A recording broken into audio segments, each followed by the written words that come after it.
காஞ்சிபுரம் அரசு தலைமை மருத்துவமனையில் பெண் தூய்மை பணியாளர் ஒருவர் தவறான சிகிச்சை மற்றும் மின்தடையால் மூச்சுத்திணறல் ஏற்பட்டு உயிரிழந்ததாக அவரது கணவர் மாவட்ட காவல் கண்காணிப்பாளரிடம் புகார் அளித்துள்ளார். மருத்துவர்களின் அலட்சியத்தால் உயிரிழப்பு ஏற்பட்டதாக குற்றம் சாட்டும் அவர் இதில் தொடர்புடைய அனைவர் மீதும் நடவடிக்கை எடுக்க வேண்டும் என கோரிக்கை விடுத்துள்ளார். விருதுநகர் மாவட்டம் காரியாப்பட்டி அருகே அச்சுறுத்தும் வகையில் ஆயுதங்களுடன் சுற்றித் திரிந்த இளைஞர்கள் கைது செய்யப்பட்டனர். ஆவியூர் பகுதியில் வாள்களுடன் சுற்றித் திரிந்து பொதுமக்களை அச்சுறுத்தலை ஏற்படுத்திய செல்வகுமார், சின்னக்கருப்பன் மற்றும் ராயர்பட்டியைச் சேர்ந்த செல்லப்பாண்டி ஆகியோர் கைது செய்யப்பட்டனர். சிவகங்கை மற்றும் அதன் சுற்றுவட்டார பகுதிகளில் பரவலாக மழை பெய்தது. கடந்த சில நாட்களாக வெயிலின் தாக்கம் கடுமையாக இருந்த நிலையில் இந்த மழையால் அப்பகுதியில் குளிர்ச்சியான சூழல் நிலவி வெப்பம் தணிந்தது. இதனால் அப்பகுதி பொதுமக்களும் விவசாயிகளும் மிகுந்த மகிழ்ச்சி அடைந்துள்ளனர். சேலம் மாவட்டம் எடப்பாடி அருகே அனுமதியின்றி ஏரியில் வண்டல் மண் எடுக்க பயன்படுத்தப்பட்ட வாகனங்களை அதிகாரிகள் பறிமுதல் செய்தனர். தகவலின் பேரில் கீழ்முகம் கிராமத்தில் உள்ள ஏரியில் வருவாய்த்துறை மற்றும் நீர்வளத்துறை அதிகாரிகள் சோதனை மேற்கொண்டனர். அப்போது சட்டவிரோதமாக மண் எடுத்துக் கொண்டிருந்த நபர்கள் தப்பி ஓடிய நிலையில் மண் எடுக்க பயன்படுத்தப்பட்ட 2 JCB மற்றும் 2 டிராக்டர்களை அதிகாரிகள் பறிமுதல் செய்தனர்.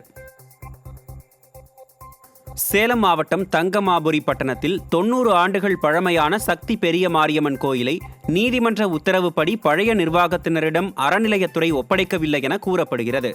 இதை கண்டித்து பெண்கள் உட்பட பொதுமக்கள் கோயிலை முற்றுகையிட்டு நுழைவு வாயிலை பூட்டி போராட்டத்தில் ஈடுபட்டனர்.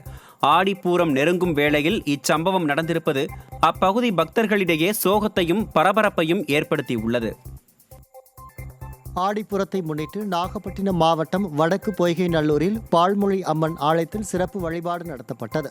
14 வகை பொருட்களை கொண்டு அபிஷேகம் நடத்தப்பட்டு பக்தர்கள் காணிக்கையாக கொடுத்த 50,000 வளையல்களை கொண்டு அலங்கரிக்கப்பட்ட கோலத்தில் அம்மன் பக்தர்களுக்கு அருள் அளித்தார். இதில் திரளான பக்தர்கள் கலந்து கொண்டு வழிபாடு நடத்தினர். தமிழகம் முழுவதும் ஆடிப்புற விழா சிறப்பாக கொண்டாடப்பட்டது. கரூர் கற்பக ரட்சகி அம்மன், கடலூர் மாவட்டம் சேத்தியாத்தோப்பு பூதங்குடி தீப்பாய்ந்த நாச்சியார் அம்மன், தருமபுரி மாவட்டம் ஆலமரத்துப்பட்டி ஸ்ரீ பத்திரகாளியம்மன் கோயில்களில் ஆடிப்புற விழா, ஆடி கடைவெள்ளி விழா சிறப்பு பூஜைகள், அபிஷேக ஆராதனை அலங்காரங்களுடன் சிறப்பாக நடைபெற்றது. தஞ்சை புன்னைநல்லூர் மாரியம்மன் கோயிலில் ஆவணி பெருந்திருவிழா கொடியேற்றத்துடன் கோலாகலமாக துவங்கியது.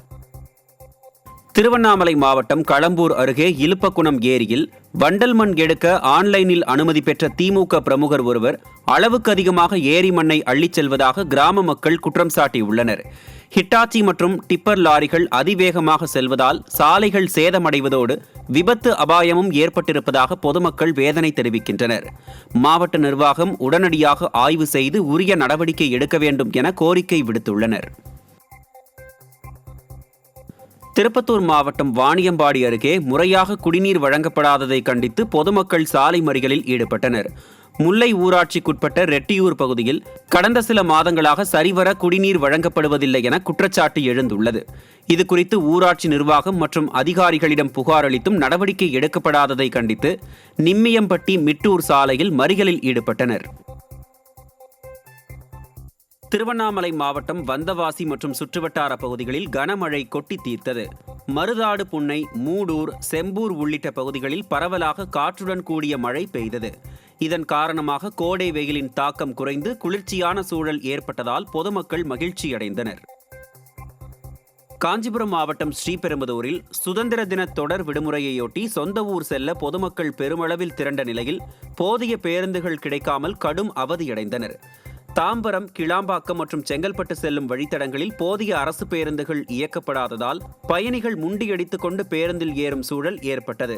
சில பேருந்துகள் நிற்காமல் சென்றதால் அவதியுற்ற பொதுமக்கள் இதுபோன்ற விடுமுறை நாட்களில் கூடுதல் பேருந்துகளை இயக்க வேண்டும் என கோரிக்கை விடுத்துள்ளனர்.